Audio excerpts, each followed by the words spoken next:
Hello, it's Alicia with WTI. Do you love a nice warm cup of tea? It's so cozy and I want to show you one of my favorite ones. So this is Harney & Sons Pomegranate Oolong tea, and this tea is really delicious. It is a subtle tea. It's not super boldly flavored, but it has a really nice delicate flavor, beautiful aroma, and what I like about it is in addition to the oolong, it has that pomegranate, so it's a little bit tart.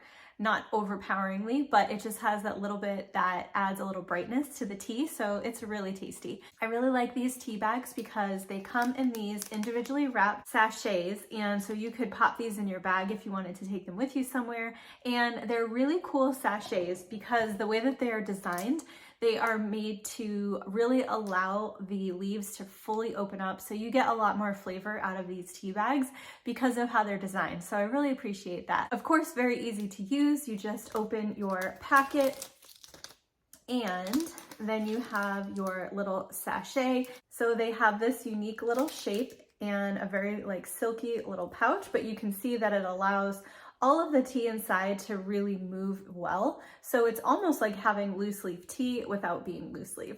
So I really love this tea. I think you should give it a try, and that's my point of view.